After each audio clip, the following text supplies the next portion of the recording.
Hello, everyone. Welcome to the LSE Room. Good evening.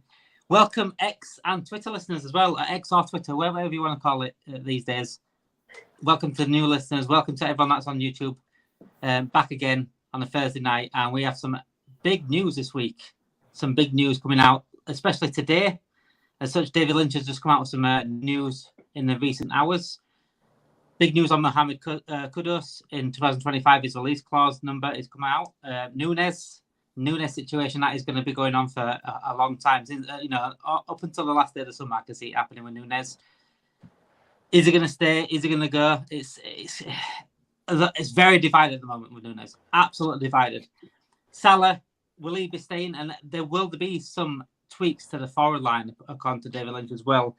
We're going to be talking about that and discuss the budget for the summer as well, because again, FSG are being questioned again after yesterday's report that came out through Neil Jones that they chose Arne Slot as the manager because he can work under a budget.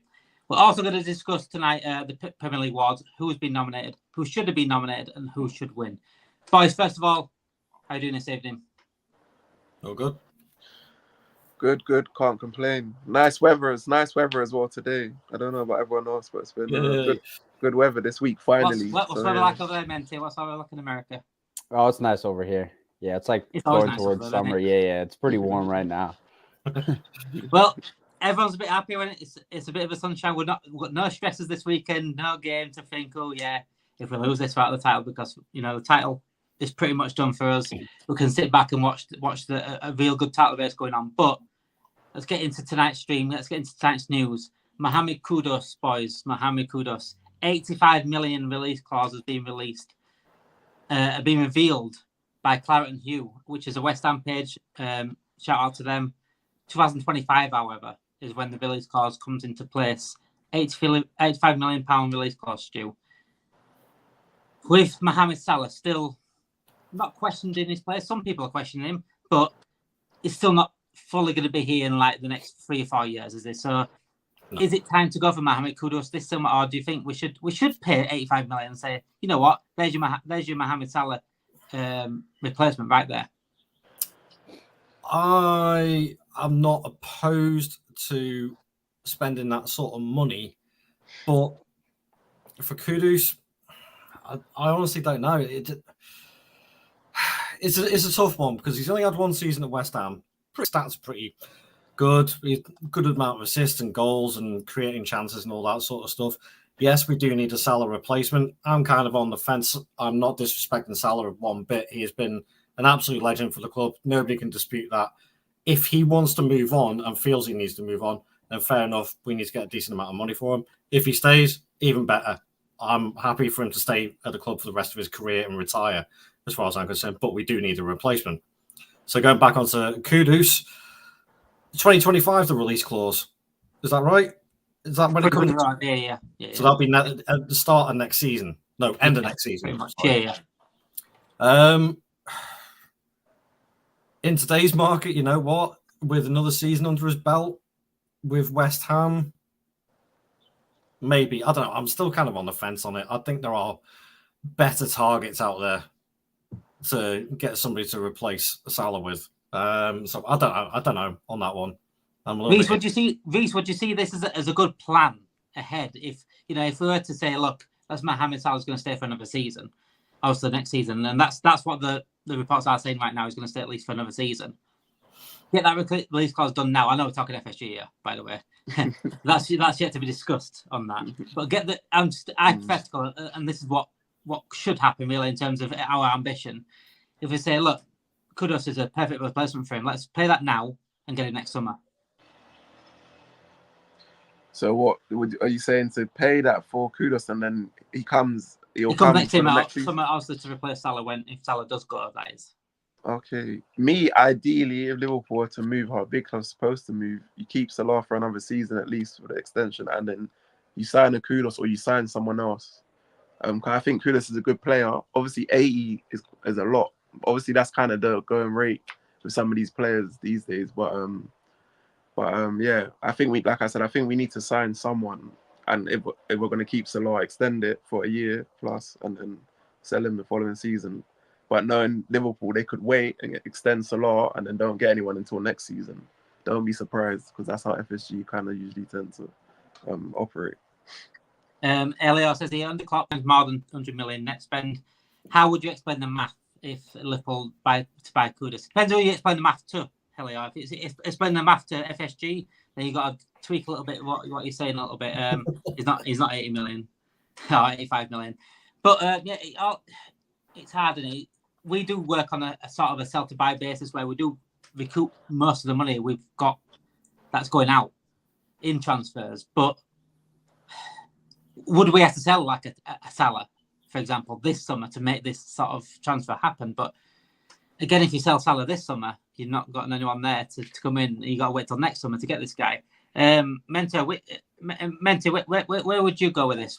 Is Kudus a guy that you've been looking at? Oh yeah, I think Kudus is nice. For me, I see him as a Liverpool player.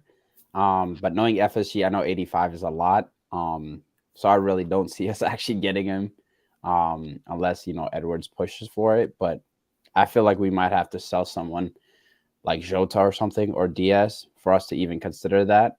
But I'd rather, like Reece said, I'd rather have him in this summer rather than next summer, because Salah needs competition. I just hate when people get too comfortable in this position.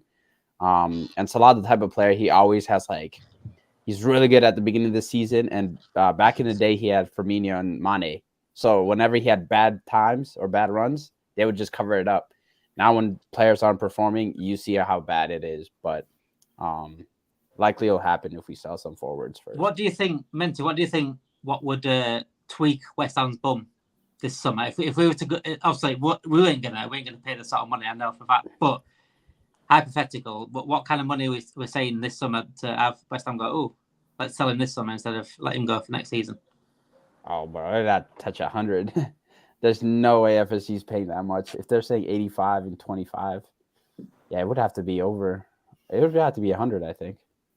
Would you get Kudus in onto the right and put Salah up top? No, I'd still play Salah to the right. He just needs competition. He's just complacent. I mean, he's had that spot for 7 years. No one was going to take it off of him. So over time, if you don't have competition, it's just like, that's why he was arguing with Klopp. He's like, why would you bench me after service, blah, blah, blah. But, I mean. But then again, if you look back at Mane as well, it happened with Mane. We bought Diaz in and put Mane up top. Mane came a different player up top. He sort of got a new energy, a new spark. And he was playing out of his skin just before I left. Could you see up to the coach? Yeah. I get what you're saying. It'll definitely be up to the coach, see how it fits with the players. But before that happens, we got like the big four in debt need contracts, Trent, Van Dijk, Salah. We got to figure that stuff out first. But I mean, if that works for the new manager, hey, go ahead. But we'll just see what FSG do in the market this summer before I start getting my hopes up. I mean, and Ian McCartney coming in there with the perfect transition into the next topic. Nunez is the next topic. Nunez is a big topic at the moment. Divides the fan base massively. You've got the massive people that want him sold this summer, and then you've got the other side saying he's the better than Harry Kane. Guys, I'm going to say it to you straight. There's a middle ground here. There's a middle ground here.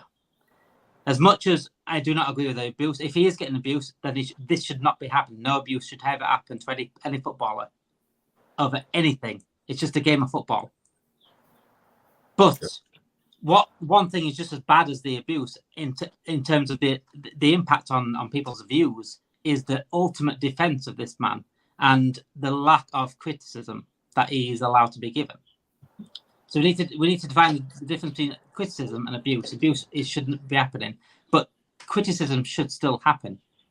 If he's not playing well, you've got to say he's not playing well. If he's being shit, you've got to say he's being shit. It's as simple as that. Yep.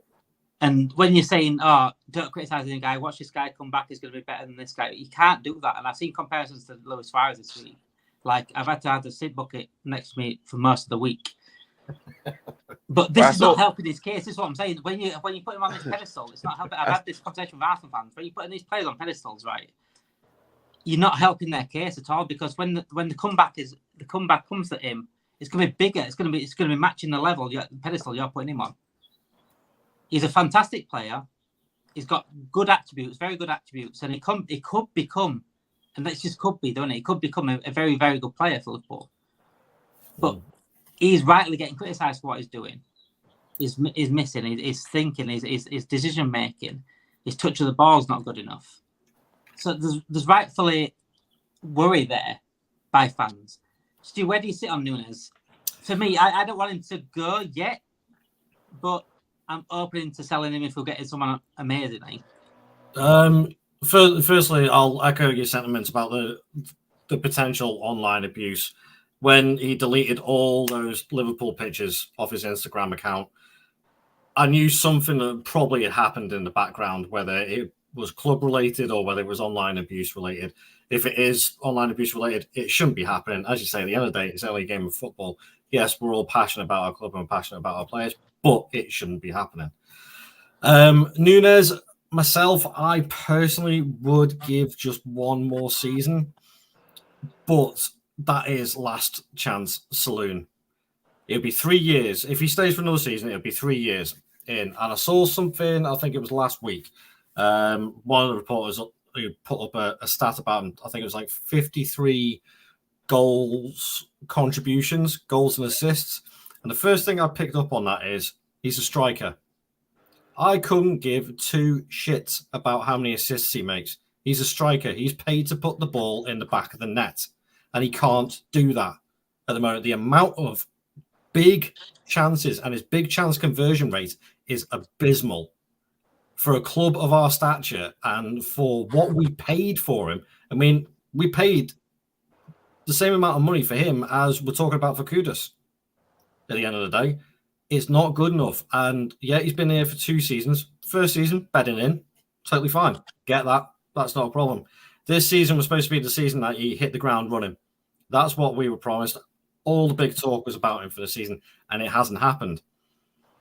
Benefit of the doubt, okay, maybe give him another season, but he's a striker. At the end of the day, I'm getting annoyed with this talk about saying, oh, we could put him out on the left wing.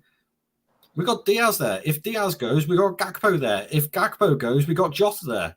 We got 3 different options already to play out on the left. He is the striker. He is there to score the goals. That is what needs to be coached into him. Now, with Slot coming in, and from what I've heard, he's a really good, like, sort of hands-on man manager / coach. Maybe he'll get the best out of him. That's why I'm quite happy to, like, sort of sit back and give it another season. Yeah. But come the end of next season, depending on how successful we've been or how unsuccessful we've been, then there may be a call that needs to be made. Meant obviously, I said earlier that we've been seeing the Suarez comparisons this season, and people say, well, you look at the stats of Suarez and look at the stats of Nunez in the first, even though it was the first season and a half, I think, for Suarez, because came in January, and the first 2 seasons of Nunez, they're quite similar. But what you fail to see is stats only take you so far, and this is what I have this conversation with people all the time. Like, stats are absolutely useful and a big part of football. But what you saw in Suarez in those first year and a half was completely different to what you've seen in Nunez now. Yes, he might have had similar stats in terms of goal scoring chances, but how the player played was a different level. A different level. This is talking about Suarez. This is talking about the best player I've seen in the last 20 years, bar Ronaldo, Messi. Different level. Can Nunez get to that level? I don't think so. And I'm being perfectly honest, I don't think he'll get to that level. That's a big level to be just below Messi and Ronaldo. Mm-hmm. So, you know, again, it's that pedestal that we're putting Nunez on. Are we setting up to fail, Menti? Yeah, I kind of agree with you. The thing is, like, we believe he's 9. Like Stu said, he's a 9, right? Like, the thing is, I don't think the coaches even believed he was a 9 because, first of all, he came in, they gave him the number 27, didn't even give him the 9. They throw him on the left. Like, when he was at Benfica, he just played down the middle. I just feel like for Nunez, we should give him one more season. I know he's been missing a lot, and, like, I love Nunez, but he's got to finish those. But for me, I just feel like the current coaching staff just do not know how to coach him. Sometimes a player needs a new coach, and then he might be a completely different player, and in a year we could be talking about something different. But until he has that one season with this new coach, like he said, he's really good with players. We won't know. But for me, I feel like I agree with Stu. I'll give him one more chance. Like, I genuinely love Nunez because he's very chaotic. But it comes to a point where you're gonna have to start bagging these goals. Like Balotelli were chaotic, mate. Balotelli were chaotic. Because imagine next year when we're in the Champions League and he's doing this bullshit. Oh no. The fans are gonna lose it. But for me, I just feel like just giving him one more chance with the new coaching staff, and then we might see a different player. So that's how it's funny, really, when I see this Nunez protection, right, and say we can't criticize him, people can't criticize him. I see the same people dissing people like Caicedo, for example, at Chelsea, saying, "Oh, look how rubbish he is because of one season." Even though, like Paul says here, don't forget, Salah wasn't that good at Chelsea, and maybe Slot can get him better. But it all depends on environments and context. Context needs to be used massively when it comes to these debates, because you look at Nunez now; he's in a perfect place in terms of, yeah, his confidence might be low, but he's in an ideal situation where other people are picking him up a little bit. Other people are bagging goals. It's not like, we're struggling without his goals, so we definitely need him. So it's like he's got a perfect place there. If he was at Man United, for example, and he was getting that quick criticism, then it's a bit not fair on him, because it's like the environment, the other players around him not playing well, the Ten Hag's losing his head. But at Liverpool, at the moment, he's in a good place. It's a good place to get the best out of him. Reece, I saw you shake your head earlier when you were saying keep him on another year. No, because I was reading one of the comments because someone said. Go on. Where do you stand on Nunez? I would keep him for another season, but the next season's make or break. I like Nunez. He has improved this season, but he has had a period again where certain chances he was missing where I can't really defend, like the big chances and stuff. Obviously, abuse, I'm 100% not for him getting abused and things like that. Obviously, people are entitled to their opinion, but obviously keep it respectful. Yeah, I would keep him for another season. But when I heard about him deleting everything to Liverpool, I didn't really like that. I can understand if you came off social media altogether because you was getting a lot of abuse, but just the Liverpool stuff, that doesn't won't really look good to the fans and stuff like that. It doesn't sit right, does it? It doesn't really sit right. It won't sit right, yeah, and it'll show that you're not mentally. Obviously, it's not nice. I know it's not nice to get abused, 100%, but you got to be kind of mentally stronger, or you got to block off. You can't pay attention to everything on social media because people say a lot of things, especially in the moment. 1 minute people like you, 1 minute they don't. It's very fickle. I think he is. I think that's just his. What I'll put down to his South American nature. He's a little bit volatile, a little bit hot-headed, so he probably deleted all those pictures just in a rash moment when, you know what, sod this, and just deleted everything, which I can understand from a certain perspective. It's a bit like when you're younger, when you're a teenager, and a girl stops texting you, you're like, yeah, delete. You know what I'm saying? It's like reactionary. It's like a reactionary thing, isn't it? Mente, go on. Yeah, what I was gonna say, similar to this too. Like for me, I love Nunez, but if he doesn't want to be at the club, honestly, you could like go out the door. Like no player is bigger than the club. That's how I look at it. This could be because of the abuse, so we really don't know what actually happened. But if he generally doesn't want to be here, like just get him out the club. I don't want no players. I don't care if it's Salah, Van Dijk. If you don't want to be at the club, just leave. Klopp has said that himself, hasn't he? Klopp nailed that down early on, like he did it with Saka, didn't he? When Saka turned up late, he was disrespectful. He said, "If you don't want to be here, go. If you don't be part of this, leave. I'm, not here for Liverpool are one of the biggest clubs in the world, so we're much bigger than the players, and this is what happens at other clubs where the players do take over in terms of power, and that's where it all falls down. It shouldn't be like that. It should be the club, and then also the manager's bigger than the players as well. Also, there's lines to cross for managers if they go a certain far. If they're never working under, but also then we start questioning them. Theopolis says here, Kudus is technically gifted to play across the front four. He is a weapon for any manager, since would be unpredictable as which specific position he will be used for in each match. He is definitely an asset to have in terms of how we like to play across the farm. Obviously, Diaz has been playing on the right recently. Soboslai could even play on the wings if he wanted to. So it would be nice to get someone like Kudus that can play alternative places. But it's definitely for debate with Kudus. People will say, "Oh, 85 million is not worth it," but I don't tend to. I've said it so many times. I don't tend to look at fees that much. Obviously, there's lines again. There's lines to cross. If for example, we went tomorrow and someone said, "Oh, you got Osimhen for 600 million," I'd be like, "No." You know what I'm saying? There's going to be lines to cross. But Kudus 85 million. if he's the difference between winning the league and not winning the league, then 85 million means nothing. Yeah. Everyone looks back at Van Dijk and said, "Oh, 80 million." Everyone, even some Liverpool fans will say, "Oh, 80 million is a bit much in it for a defender." Same Alisson, 75 million for a keeper. It was only broken by Kep, wasn't it? Just after. Yeah. With a keeper situation, so the most expensive keeper and the most expensive defender in the world. But look what has happened. It's paid dividends. Sometimes you've got to pay the fucking money. And this is where we're going to go on to FSG. Because we don't have a Coutinho to pay that money. Yesterday, before I do, we go on to FSG and Neil Jones's quotes yesterday. Please make sure you do like and subscribe. If you are watching from X or Twitter, as it were, come on to YouTube. So we do a lot more than just live streams. We do videos, we do expert sounds. We've got a few things coming up soon, which is pretty good. The more followers we get, the bit more likes and shares we get, the best for our algorithm, and hopefully we become bigger and our content will only get better. Trust me when I say that. If we get to a position where we can do, our content will only get better.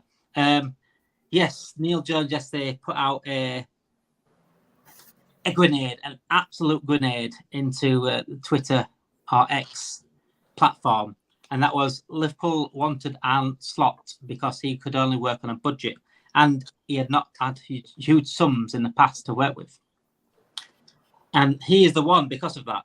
And this is not me saying Arne Slot isn't the one, because I think he's definitely a decent coach, and I'm excited to see next season under him and see what he can do with like Ian said here, new clean slate, new manager, clean slate next season. Let's see what Slot can do. But this whole working on a budget thing is doing my head in, because before anyone else gets their tits twisted, I don't want 600 million spent in summer. I don't want to be like City. I don't want to be like United. I don't want to be like Chelsea. But sometimes we've got to spend that little bit extra to make sure our manager has everything he needs to be a title-winning manager, to be a Champions League winning manager. And he's only had that once in terms of in the summer, where we got Van Dijk, where we got Alisson Becker, where we got Fabinho. This is the only time Klopp has had that chance to go. He's got all tools to win these major tournaments. The quad season, that was pure down to hard work. That wasn't down to recruitment.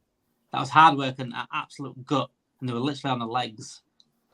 But we're not got Klopp anymore. We're gonna have Slot, and it might be as good as Klopp. We don't know yet. But to replace Klopp and expect this guy to work under a budget straight away, are we just looking at top four? Reece, do you think? I think they might be, at least for the first season anyway. I think they might be. I think a lot of fans are probably looking at that. I'm not, but I think a lot of fans are looking at top four and maybe a domestic cup. But it doesn't surprise me hearing that, because they want someone who they can more control as well, and they want someone who kind of has to prove himself. Because I think, I'm sure Amran, he asked for a few things or something like that, or had some demands or something. So they're more looking. Obviously, he's gonna have to prove himself, but it doesn't surprise me that that's one of the things why FSG kind of looked to get him. It's not really surprising. Do you think Amarin said, "Do I have to sell Trent to get this player?" And they're like, no, I just think he come in saying he's probably just came in being honest. I need this, and this, but you can't really operate like that with FSG though. They might say that's too much. No, you got to do it only our way. So yeah. Unfortunately, Heliar and Slot also will cost 13 million. That is 13 million out of our transfer budget gone this week. So that is another position down. Unfortunately, that is the way it is. I laugh at this because people think I've got an agenda against FSG, but the thing is, everyone that knows me and has listened to me, actually listened to me and actually opened their ears and actually listened to what I've said about FSG. I've praised them many times. They've done some brilliant things. They're doing a brilliant thing right now, getting Michael Edwards back and Hughes in there. And I think they've got a decent manager in Slot, but there's certain things that need criticising. And what gets me is, I've got this agenda apparently, but I praised and slated FSG. But when yesterday, for example, I saw it was quiet For the people that love FSG, the people that protect FSG, it was silent. It was like librarian silent. But if I'm going to praise FSG for the things they do right, why can't you slate them when they do things wrong? That's my question for them. You know what I'm saying?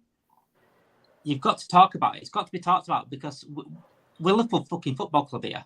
We have standards. And our standards is winning the league and winning the Champions League. Next season, I don't expect Slot to win that, by the way. Our expectations should be definitely top 4 next season and maybe a push somewhere else because it's his first season.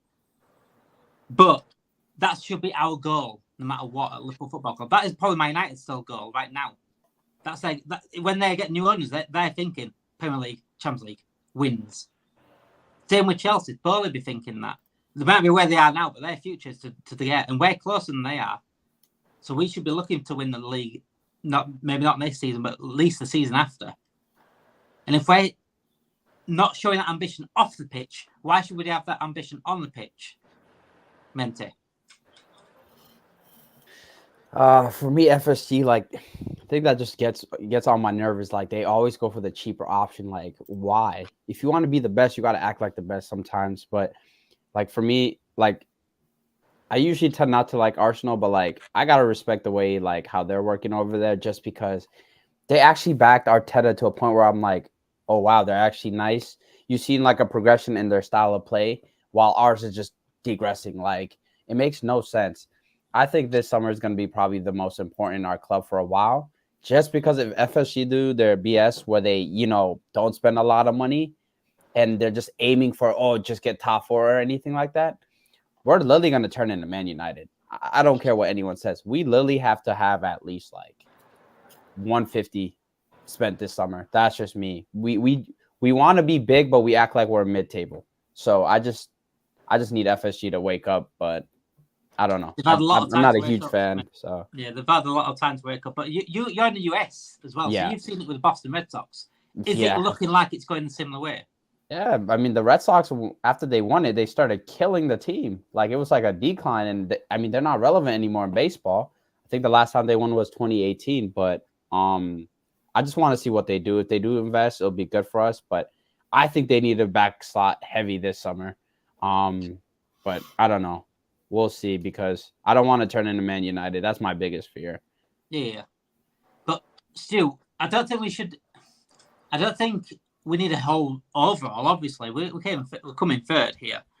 We just need those, everyone in our chat is saying we need a DM. And I've seen everyone online saying a DM. And the reports right now is not looking at DM. It's things like that pisses me off.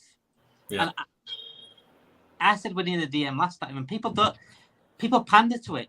That's just what annoys me. People pander to it. Oh, it's like, we'll be fine. But then the season starts, and then a couple of good results, and like, look at that. See, Endo's the best DM in the world. What's anyone on about? We don't need a DM? And then reality hits at some point, and they go quiet.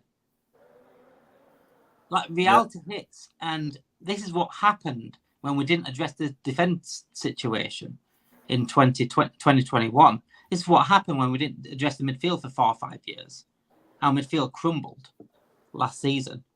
And I don't want this to happen to Slot, because Slot's going to be the fall guy. Because right now, Klopp's been the fall guy for a lot of people.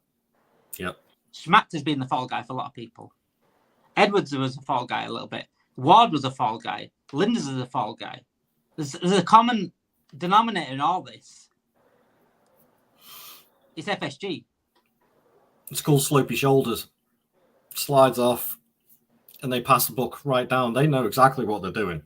At the end of the day, we're the 4th highest valued club now in the world. Yeah, 5 billion. Over 5 billion, the club's worth. 5 bloody billion. FSG have been with the club now, 14 years now? Something like that? Yeah. Something around about that. So, yeah, they have done a lot of good things. Obviously, expanding the stadium, new training ground, all that sort of stuff. But all you guys are quite right in saying now is the time. The club is settled financially. So now Slot will need the backing. And I agree with what Menti said. It needs to be around that 150, 200 million mark, I think, to even satisfy the fans at the moment. Because we know what is needed. the club will know what is needed as well. But what are they going to go for the cheaper options like they did with Endo? And that's not anything. We're not disrespecting Endo yet. It's been and Endo has been for me fantastic actually this season. He's had a couple of iffy games, but for the most part he's been amazing. It's just not Fabinho. No. But one player that was available on the very last day of transfer deadline day was Polina at Fulham. And yeah, okay, that was 50, 60 million. But imagine if we had Polina in instead. Doesn't miss a game, crunches into tackles, cleans up everything. His stats for winning duels and tackles and all that sort of stuff are absolutely phenomenal. For being in a Fulham side, no disrespect to them, but being in a Fulham side and a Liverpool side, slightly different. If we had somebody like Polina in, I honestly think we would have been closer, if not winning the title this season. Because that's how important that position is. And I'm pretty sure we discussed that again last week as well. But it needs something like that to happen this summer. And it does worry me a little bit when you hear comments like, oh, we got Slot in because he can work on a budget. Now, budget is a pretty broad term. I mean, the budget could be 250 million. Say that now. Say that with a straight face. Say that with a straight face. The budget could... No, I can't do it. That would be my wish. I think, obviously, there's going to be a few players leaving in the summer as well. That's going to free up some of the wages. So for the guy who commented and saying it's going to cost us 13 million to get Slot in, the players who are leaving, their wages will cover that. It won't touch the transfer budget. But what is our transfer budget? That is the big question. How much are FSG willing now to look at it and go, okay, we were very close to winning the title. We're back in the Champions League. We were very close to winning the FA Cup. How we managed not to get to the final, that still defies me. I really don't know how that happened. They are going to have to sit down with Michael Edwards and go, okay, right, what do you recommend? Hopefully he's turned around and said the same thing. And I guess we'll find out whether they agree or not. But I don't know. They don't have a massive history of spending big when the fans and the club demand it and can see that it needs to happen. And that is a worry. It is a worry because the last time we and people will take this out of context. They'll say, "Oh, spending huge," and they'll only listen to one word: big, huge, massive, gigantic budget. But we don't need that. It's just 150 million is like probably what 3-4 players. Yeah. But it's the key areas that we're looking at. We're looking at DM. We're looking at possibly a left back, definitely a centre back. And then maybe a right winger. A right winger or a forward position at least. Oh yeah. So it's going to cost about that really to address all those situations, and that's without the depth as well. As we've got some decent youngsters coming through, and I've already seen saying, "Oh, Bacetić and Endo's going to be 6 options," but it's not fair on Bacetić either. It's going to ruin his career if he becomes like this. Right, pressure's on you now. You're the 6. You just had a year out, but you're our main guy now in number 6. The number 6 position is absolutely vital. We need somebody experienced. Every single Premier League winning side will have a proper defensive midfielder there that is world class, by the way. And this is no disrespect to Endo, because I knew this was going to happen. Endo has been fantastic. He's played above and beyond what people expected him to do. But at the start of the season, he went up to scratch. So we had to play McAllister at 6. Wasting McAllister for months. It was for months. It must have been until about November, December when Endo started coming in.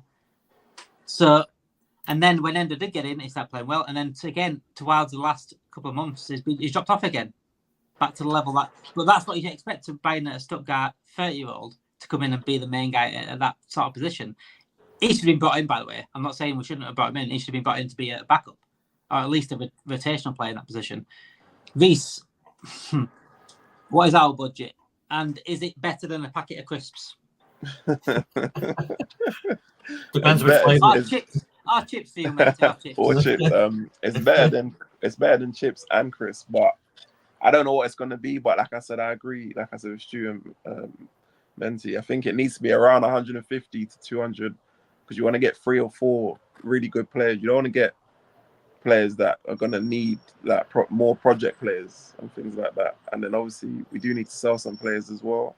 But obviously you never know. You never know of FSG. When you hear them say that they got a manager because he works under a budget, then you're not really going to have a high expectation. But I have faith in Edwards and Hughes. So that's why I do have faith in it. If we didn't get Edwards, then I'll be very concerned. One thing I'll say to everyone is like this happens every single summer, by the way. This PR starts around this time, everything. Go back over the years, just press rewind.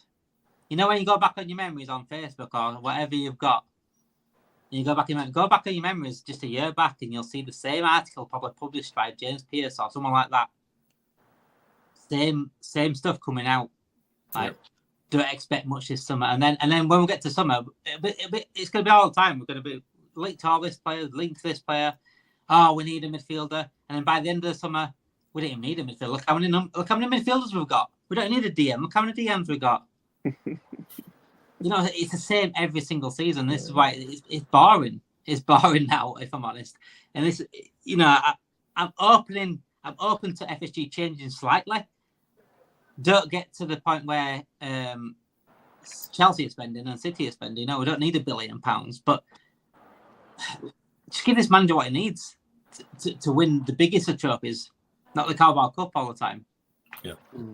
And that's not disrespect to Carabao Cup, but we should be looking at the biggest trophies and then win the others along the way if we do.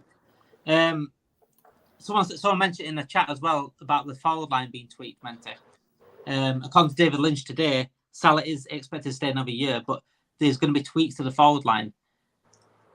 Do you think it's because we need that budget, Menti, that we could be tweaks to the forward line going outwards? It's got to be. I mean, I don't see no other reason why. I don't know. I just don't know what the FSG are really going to do. That's what I just don't like. I know they'll probably get a center back. I guess they're prioritizing that over a DM. I'm assuming they're going to get a DM, left back, and a right winger. Menti, why do you think they are prioritizing centre back over DM? It's because it's cheaper, do you think? Or there's another reason? Nah, we're pretty bad at defense. I'm not gonna lie. I saw this tweet earlier today. It's like we've gotten dribbled past the most in the top 5 leagues. I was like, yo, and like watching the games, you know, we always just like concede goal, and then we're in shambles. They start panicking. I mean, I don't know. I really don't know what to tell you. The FSG is just this is gonna be a defining summer transfer for them. So we'll see what they do. We'll see if they actually go in their pockets and get some money. But if they do decide to keep Salah, which I think they will, I think they might get someone from like South America.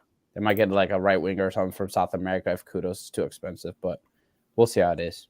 I think Chelsea are signing all the South Americans at the moment. I see. That's another thing. That's another thing we don't do is take chances like that. That's what Klopp's always wanted, to take chances, you know, on them. But they want guaranteed. Financial gain.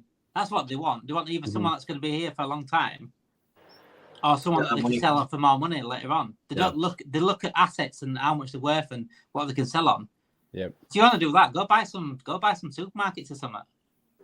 Because I've said this time and time again. Football clubs are more than just a business. It's a life for people. People base their lives around it. People can have the best of moods after their football result and the worst of moods. It's completely different to any other business. So when you say, they're running it like a business, fantastically.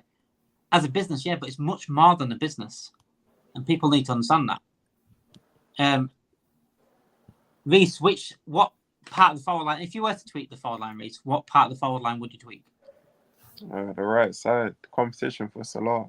Because obviously I know there's been rumours that Diaz could leave, but I think at the same time, the noise of his agent and all that stuff, I think that's because he wants more money. And to be fair, I'm sure he's on like 70,000 or something like that. I think he should. I think he's more than earned for that to be doubled or to be over 100,000 for Diaz. So I think if Diaz stays, you've got Diaz and Gakpo that can both play the left. Obviously with Nunez, if Nunez stays, Nunez up front with Joe up, and then I just think Salah needs that competition on the right side. But if Nunez or Diaz or someone goes, then they might end up getting a striker or a left attacking forward.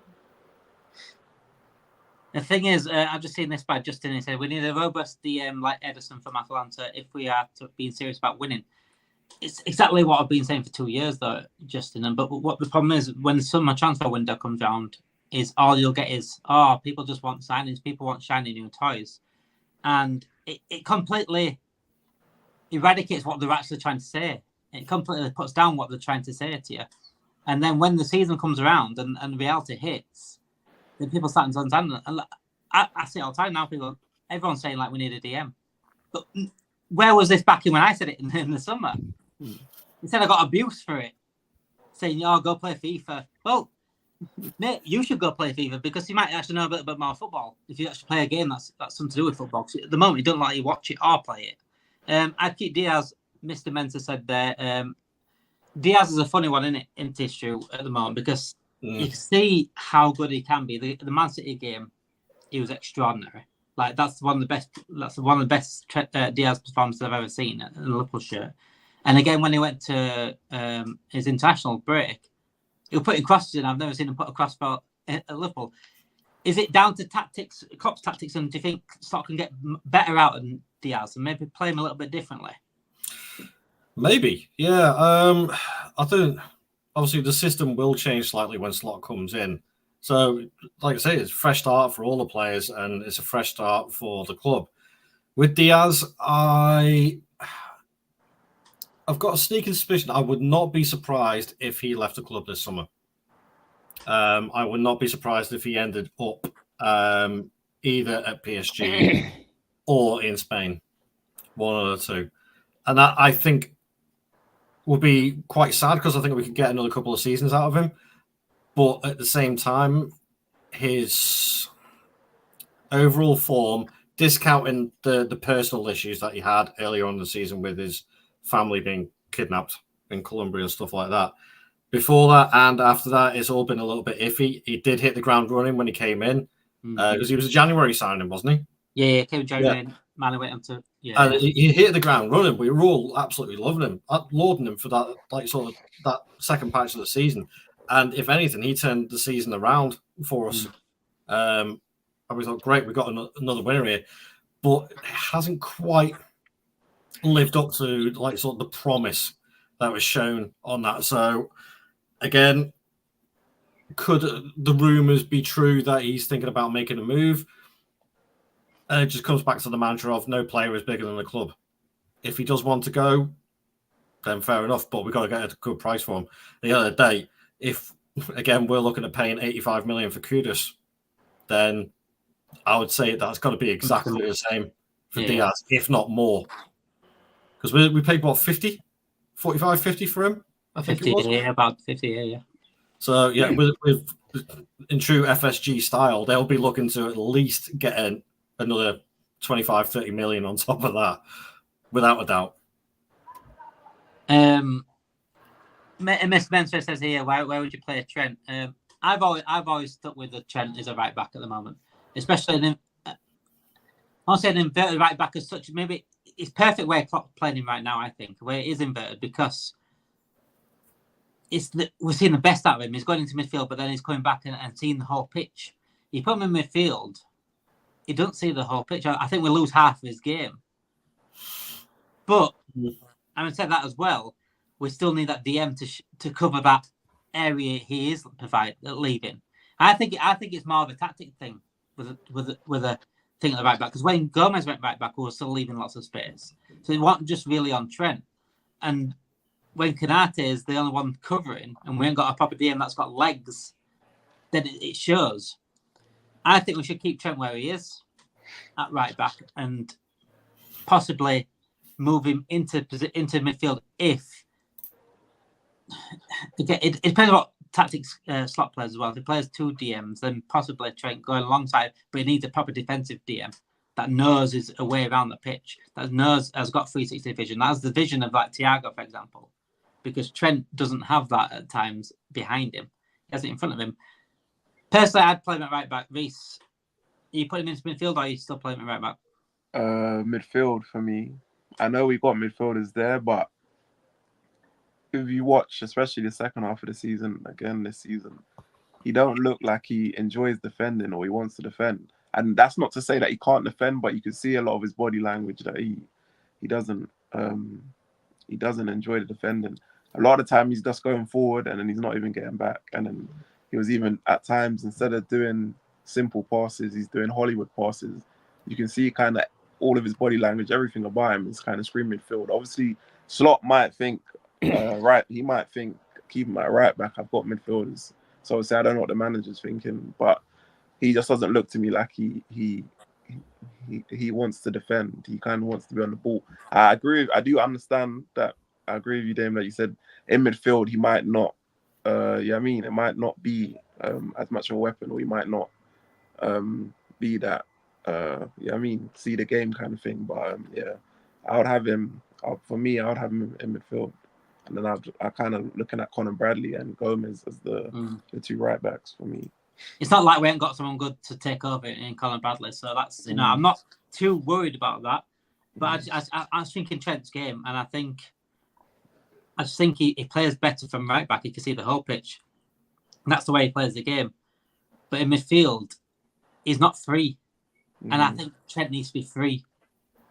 In midfield, he'll have a lot of worry of being. He's got to be there at that position. He's got to cover that position. Because midfield's completely different to right back. Unless he went to right wing and a bit more freedom on right wing, but even that one, I don't think that'd suit him. I think he's better defending what a lot of rivals give him for. This is a guy that's pocketed Sané, he's pocketed Neymar, he's pocketed some big players in the past 5-6 years. Mente, regarding the forward line though, Salah obviously it looks like he's going to stay. If it were between the right wing or left wing, so you said right wing, but what player out there would you look at right now? One player per guest. Reece, Stu, Menti, one player you want to bring in for a forward line player. Could be across the forward line. Let's think about this.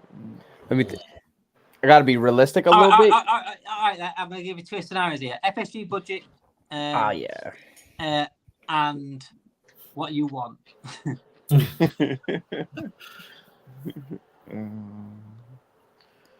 For me, I don't think we're gonna get anyone from Europe. So I think, I know we bashed Chelsea for actually going to South America and getting young players, but I feel like there comes a point where we gotta actually just try that for us. I've seen some, what's his name, Luis Guilherme or something. Guilherme, yeah. I've seen some of his highlights. He's very young. I'm not saying but some of the stuff I've seen, I'm like, all right, he's faster than Salah. He could dribble. He could get past people. I just want to see someone young, and then hey, if he gets a year under Salah, let him learn. But I just feel like we have to. FSG's not going to spend money. So for me, I looked at he plays left, right, and attacking midfielder. So versatile player, fits the Liverpool profile. That's the guy I say we should go for. We'll see what. Knowing FSG budget, is it Sandra from the back room? We'll see. I'm not too sure. Reece, one player. I would go Kudus just because if I'm picking it, because obviously I know it's only been 1 year, but he's got Premier League experience. But I think FSG or Edwards, they might get someone we've not heard of. Like I said, it could be a South American, or it could be someone who don't cost a lot, and could be a young player that's a project player, which we don't really need. But yeah, that's knowing them with their budget, that's what they'll do. But I'll go for a Kudus for me. We need a mix, don't we? Sometimes we need these project players, but sometimes we need stars or close to ready-made stars. Because I think the only thing is I think we got a few project players already. Yeah, that's what I'm saying. So yeah, I don't want to get more. I want to get somebody who's going to come in a bit like what Jota done. Whereas obviously people wasn't expecting that, but Jota came in and was like, no, I'm not just here to be part of the squad. I want to be playing every week. I need someone with that mentality that believes that they can. Thiago with legs, for example. Thiago with legs. 20 played is different gravy. Exactly. That season, like I said, the season, the quad where we almost won everything, I think it was KR, Fabinho, and Thiago playing majority of that season. But yeah, so... Keita gets a lot of stick, but I think he was very, very underrated. Also, the legs didn't work with him. He had crisp packet legs, but he was a very, very good player. And he was very key in getting that top four that season when Alisson Becker they had a goal. Keita was very key towards the end of it. Very key. Stu, one player. Again, I am going to say dream player with like if money wasn't so much of an object, then yeah, I'd say Kudus would be probably the perfect signing. But there are a couple of like sort of younger players who are probably more in the FSG bracket as project players. There's a lad who plays in the States actually, Thiago Almeida, who plays for, I can't remember what American side it is now. Atlanta United. Yeah, very, very good Argentinian player, very good winger, but can also play central. And then there's also Rooney Bardghji at Copenhagen. But unfortunately, he's just been injured and he's out now for like 7 months. So that kind of rules that one out. But both those players are huge, huge talents. I would not be surprised if they ended up at a massive club at some point. The other names out there is obviously Bakayoko at PSV. You got Jared Bowen. You got Jared Bowen at West Ham. You got Mitoma at Brighton. Definitely some big players out there. Nico Williams, that's who he is. Nico Williams, at Bilbao. But you know these players, you got to sometimes, if you got that class, you got to pay for it. Like a Kudus, like a Bowen, for example. And it's a difference between winning the title and not winning the title. It's as simple as that. You know, if Arsenal may not win the title of the season, but or may win the title of the season, but Declan Rice is the difference between them falling off 2 months ago and being in title race right to the end of the season. Declan Rice is that signing. Yeah, well, between him and Saliba being injury free, both those players have turned Arsenal around, and that's what kept them at the top. And that's sometimes you got to do it, though, Stu. Isn't it? Sometimes you got to do that. Sometimes you got to just pay the money, and that's the difference between that. You know, people say, "Oh, but FSG, they paid this and that for Van Dijk, but we sold Coutinho. We shouldn't have to sell your best players." Did Arsenal sell Saka to get Rice and Saliba in? Nope. No, they got him in because they wanted the progression. And Fergie did it in United days. He lost the title to Chelsea, and he thought, that's it, I'm going for this. He got Van Persie in. Van Persie won them the title. You've got to make these sides. You've got to sometimes just pay it up and say, there's a difference between that and that. This is why I think the ambition of FSG is not where my ambition is. My ambition is to win titles. Their ambition is just to make money. And if top four makes that money, it's a bit like end of Wenger days at Arsenal, where the top four was acceptable.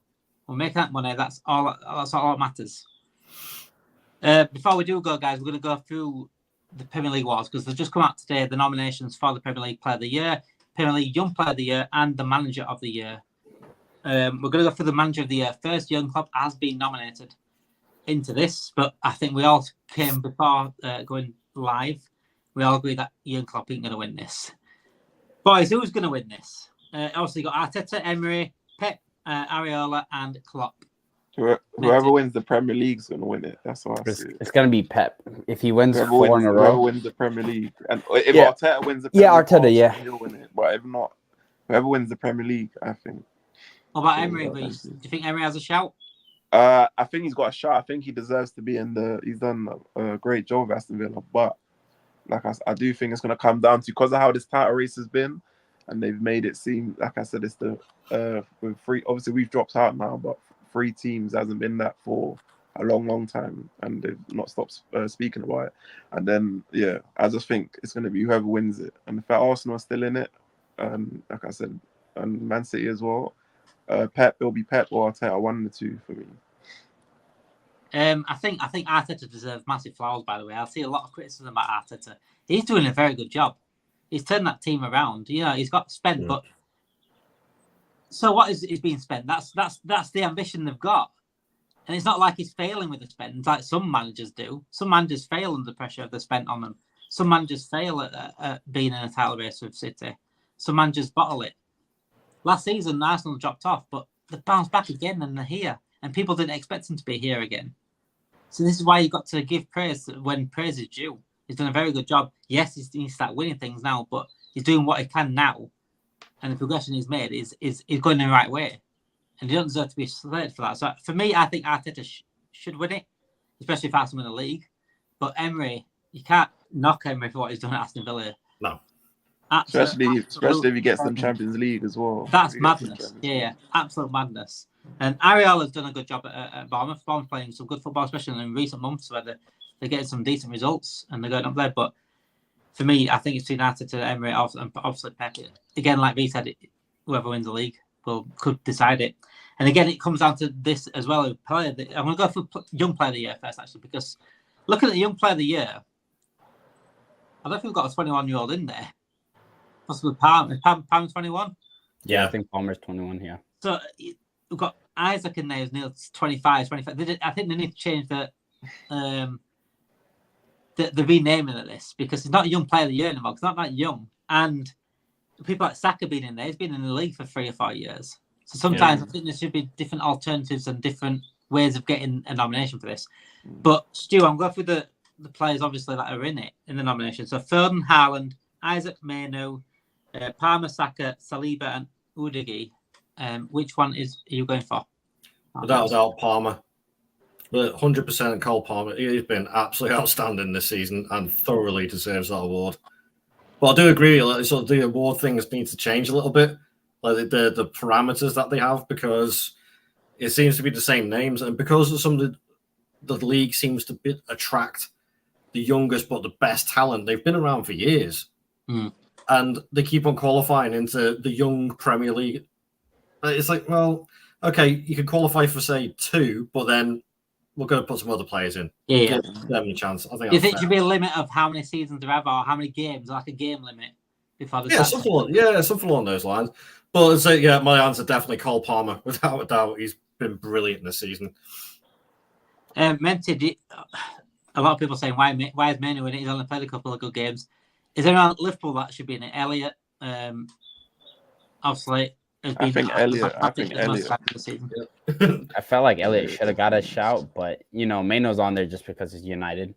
You have like 2 good games, and every media outlet, it's like he's the best. Don't get it wrong, he is a good player. I think he's going to be good, but they need to relax. Young player of the season is crazy, but I think it's Cole Palmer for sure. But I don't know. You know how Man United fans are. They don't like us, we don't like them, but sometimes it's delusional a little bit. But I say Cole Palmer. Oh, I'll call out Man United delusion all the time. All the time. When they predicted Liverpool to come 4th and Man United to come top at the beginning of the season, then things happen to give a reality check. Sometimes every fan base needs a reality check because every fan base has got delusional people in them. Ours included, Arsenal fans, Man United fans, they've all got, and sometimes they do get a reality check. I can't say Man City fans, there's not many of them, so I don't know who gets reality check in that. Most of the time, they don't even get reality checks, they're just winning everything anyway. Reece, you going with Palmer as well? Palmer's straight up? No, I would go with Palmer as well. There's other. Did you say Saliba was mentioned as well? Did you say Saliba is mentioned? Yeah, and he does. I would have him second, but Palmer for me because the amount of goals he scored. I know people are going to say some of them are penalties, or a lot of them are, but you still got to score them. And there's a lot of games that he's single-handedly kind of won those games for Chelsea. Like they've been horrible, but somehow they're kind of creeping up the table, and they might even finish. Looks like in front of United. I think he's a top player, like Palmer. I'll actually take him at Liverpool, even though we don't need him. I'll take him at Liverpool. I think he's a real talent. He's been like Hazard, hasn't he? In a way, he's been like Hazard, where that one season Hazard carried Chelsea. Yeah. When all the stars started leaving, he was the one on left. He sort of carried Chelsea. I think he was after Costa left. I think I remember this is after Costa left, where Hazard carried him. It's pretty similar to that. Player of the year, then, boys: Foden, Haaland, Isaac, Odegaard, Palmer, Rice, Watkins, and our own Virgil. Menti, are you happy with Virgil being in there, or should there be another Liverpool player in there? You could make arguments for other Liverpool players, but Virgil was decent for the very beginning part of the season. He performed better than I expected. And in terms of the winner, I think it's just going to be the player from the winning team of the league. Whoever wins, same with the young player. I just think I think young player Palmer, but manager and I think it'll be whoever wins the league. It'll be just a sweep. Yes, so I'll give you that. I'll give you that option then. Say City win the league, Foden or Haaland. Which one's then winning out of them two? Foden. Yeah. Because Foden's been cooking. He's been carrying them. He's nice. He's nice. Foden Foden has been the difference between when they've had no De Bruyne and no Haaland for that, that bit of time. Yep. Foden was the difference maker. Somehow, I can still see them giving it to Haaland over Foden. That would be ridiculous. I know that would be wrong, 100%. If it was out of the Arsenal 2 players you mentioned, Damon, I would say I would give it to Odegaard over Saka. Odegaard's nice too. No, it's Odegaard or Rice, mate. Odegaard or Rice for the player. Odegaard or Rice. Ooh. Still Odegaard. Still just Odegaard. Either way. Because I think if Arsenal win it, I think they'll see as Rice has been the difference between winning it and the drop off, like I said earlier. They're going to give it to the English player. Yeah. But Odegaard has been sensational. Absolutely sensational. He's starting to play like the player that the potential that he was at Ajax when Real Madrid got him in. You know, people like this, there's always players like this that have so much potential, and people see it on video games or Football Manager, for example, like, oh, look at this guy, he's a world-class player. But most of the time they don't do it. Odegaard's actually doing it now, and he's getting a chance at I'm glad someone gave him a chance. I wish it was us instead of Arsenal, because Real Madrid sort of like let him go. We were close to signing him once as well. Yeah. Bloody annoying.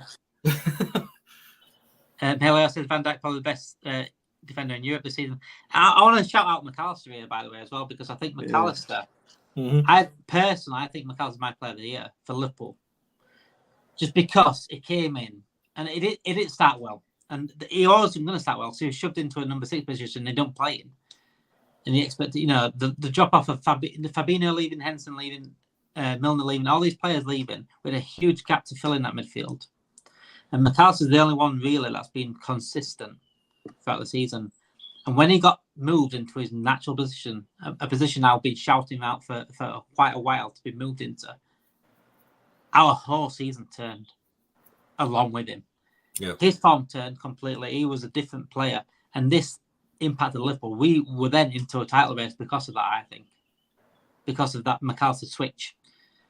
And when he was playing like that, he's giving me hope for the next few years of McAllister. He's giving me hope that everything may be okay because we've got someone like him in midfield. Van Dijk's going to be going out at some point. Salah's getting older. McAllister's my gem right now to build around. Also got Harvey Elliott, another gem, by the way. If we have to play number 10, Harvey Elliott needs to be in there. But McAllister right now is giving me hope for the future.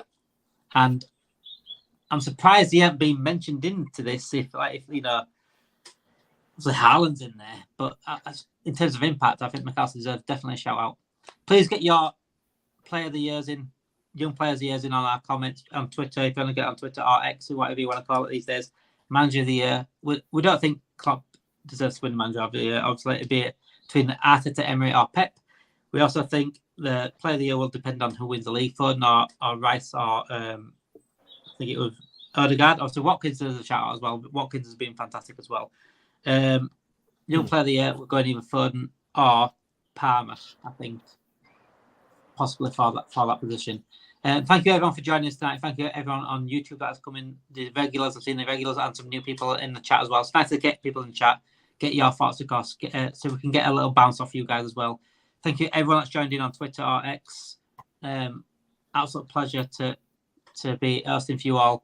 Thank you, Reese, Stu, and Mante. I hope you have a great weekend, guys. Relax and enjoy the football because we're not in the title race, but we can still enjoy it. And have a great weekend. Thank you, guys.